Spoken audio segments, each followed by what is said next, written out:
and I really believe that Microsoft is on the right track, and their apps, having 160,000 apps, I mean, in their app store, getting more than 200 million downloads per month, to me is definitely a milestone. And we got on talking about Google versus iOS in their app store, and iOS makes more money from their apps, but Google sells more apps. And I think that having that lower price point, you can reach much more people, and it's just a better, to me, a better experience. I mean, yes, you might, if an app is really good, I'm willing to pay more for it if it's really good, but it doesn't mean that because it's higher priced, doesn't mean it's better. You see? And that's the thing that people have to understand. Higher price doesn't automatically equate to better product. So you just have to understand, and do your research. Now, speaking of Microsoft, again, their Windows operating system, i.e., Internet Explorer 11, is set to come out. And according to a report by CNET, Microsoft gets all touchy-feely with it. Now, the browser is designed for Windows 8.1, but according to one report, will eventually make its way to Windows 7. So those of us that have Windows 7 as an operating system, IE 11 wasn't created for Windows 7. IE 11 was specifically created for Windows 8.1 to work with Windows 8.1. Now, Microsoft has, for them to eventually release it on Windows 7, I don't know how it's going to work, because if it's specifically created for 8.1, that means a lot of functionality. If they try and scale it back, it's really going to be, it's been interesting to see if it's worth even downloading if you have Windows 7, if it's worth even downloading. Now, the Windows, the latest version of Microsoft Internet Browser, IE 11, comes complete with a host of touch features designed for Windows 8.1. Now, in a blog post announcing the launch of the preview version of IE 11, because they also have a preview version of IE 11, Microsoft focused much of its time on the touch-optimized feature set available for the browser. Now, the browser includes a stick-to-your-finger feature that allows the user to pan, zoom, swipe around a website. So when you have a website, stick to your finger means you can move it around the page. So when you click it here, you can move it around, and then you can zoom in as you're moving it, zoom out. It sticks to your finger until you release it and let it sit on the foreground of your computer screen. That's a feature that comes up. They're calling it stick to your finger type feature that allows you to pan, zoom, swipe around a website. That swipe feature can also be used for folks to go back to previous pages or forward to a previously viewed page. In addition, the browser also includes touch, hover, menu support. Now, the touch optimized features are a logical addition to Internet Explorer 11, obviously, because Microsoft is making such a push for Windows 8.1. They're making such a push for it. So obviously it makes sense that IE 11 would be optimized for touch. Now, an increasing number of people are adopting touch-based devices like tablets, like Ultrabooks that have touch screens, and so forth, and have grown comfortable with swiping and panning around the page. The experience is far more intuitive than typical means of browsing, where you use your mouse and your mouse keyboard and stuff like that. It's much easier to just swipe, saying zoom and stuff like that when you're using tablets and so forth. And still, the vast majority of people actually engaging in those actions are doing so on tablets and smartphones. And although it'll be available on the PC, and Apple has similar features built into its own operating system thanks to its Magic Mouse and Magic Trackpad, for many computers interacting with the back buttons, address bars, and other core features, as they always have, is second nature. In other words, while touch may be a nice addition to any browser, it's really becoming a must-have. So when Microsoft announced this, it wasn't a surprise, because you expected them to really optimize IE for touch. As a matter of fact, IE really isn't the browser of choice. So, I mean, Devin,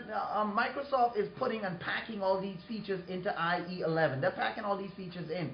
Do you think this is going to help Microsoft or help people to switch back to IE, people that don't use it? Or do you think it's more of a people that use it, it'll keep them from leaving to Chrome or to Firefox? So how do you think? Do you think Microsoft is really getting ahead, or are they just kind of catching up? Because IE is, it's a stock operating system that comes with any Windows machine.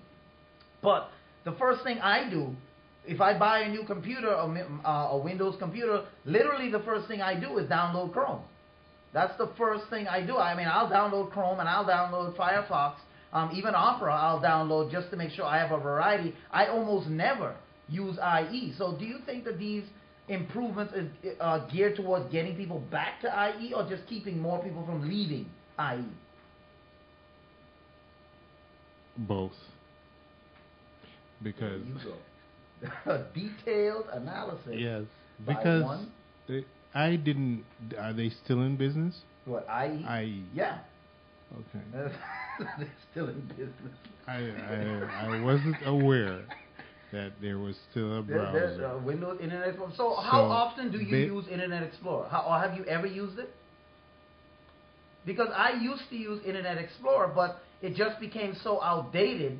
The features that IE like 7 and 8 had just was so outdated that I started to use Chrome and never went back. I was hesitant to say no, but I was thinking maybe I might have used it and not know. So, but that doesn't count. In the chance that I might have used it and not know, I'm going to say maybe. But I doubt I've used it since maybe 1987 or way 90. back. Yeah, When the other browsers weren't really. And that's the same. I mean, I was a user of IE7, and early IE 8, but the functionality just wasn't there. So when I went to Chrome, and I'm like, man, this is a better, and then I started using Firefox because some downloads required me to use Firefox, and then I piggybacked to Firefox. So now I'll switch regularly between Chrome and Firefox as my main operating systems. I don't even use Windows. I don't even use IE anymore at all. I mean, I don't even look at it. It's right here on my list of browsers here on my computer, and I don't even look at it. I just immediately, if I get a Windows machine, immediately I download Chrome. Let me check if it's on any of my computers. I don't think so. So that's my point. So Microsoft is releasing all these things, and making Windows 11 geared towards touch, and I think they have to do that in order for it to be of any kind of success. So I don't look at that as Microsoft really breaking any ground, really. I look at that as Microsoft doing something that they really have to do, because if they don't do it, people are not going to, even look at IE like me. I'm not even looking at it. Now, according to this CNET report, they're saying in addition to its touch features, Internet Explorer 11 comes with support for up to, get this, for up to 100 tabs per window can be opened up at the same time. 100 tabs? And Devin is shaking his head like, yes, he has opened up quite a few tabs in his day. Never more than 20, so I don't think. I mean, 100? Yeah, why would you have 100? Why would they even boast? I mean, they're saying that you can now open 100 tabs when you have the browser up there, up to 100 tabs. I have a car that can go 300 miles an hour through traffic. I mean, how is that going to help me? It's not going to help me. Traffic will not allow me to go 300 miles an hour, so what's the point? So what's the point of having a car that can go there? And that's what I'm saying. I don't know anybody that opens, more than maybe 20 tabs, So, I mean, where this might be a good, I guess, to me, I mean, Microsoft saying this doesn't really give me any kind of desire to use Microsoft products, because you're listing a feature that to me is something I'm never going to maximize. I'm never going to open 100 window tabs at one time. If I'm doing that much, then something's wrong. But they're boasting that one of the new features with IE 11 is that you can open up to 100 tabs per window, and it's designed to efficiently use battery life, because they're saying, the more windows you open, the more battery life you use. So you can open up 100 tabs without it killing your battery. Microsoft also says that pages will load more quickly, and that HTML5 is fully supported without the need for additional plugins, which is good when playing Flash video and things like that. HTML5 is fully supported without the need of plugins. And interestingly enough, Internet Explorer 11 is coming to Windows. So they say not right away, but coming to Windows. And Engadget reported recently that Microsoft had confirmed that the browser will make its way to the company's previous operating system. It's not clear, however, when that will happen, because Microsoft is focusing their efforts for IE for Windows 8.1, Windows 8 and 8.1, but 8.1 specifically, because 8.1 addresses all of the problems that Microsoft had. Well, they're saying it's addressing all the problems that Microsoft or people had with Windows 8. So coming up after the break, because once again we're up against the break, but coming up after the break, we're talking about PayPal.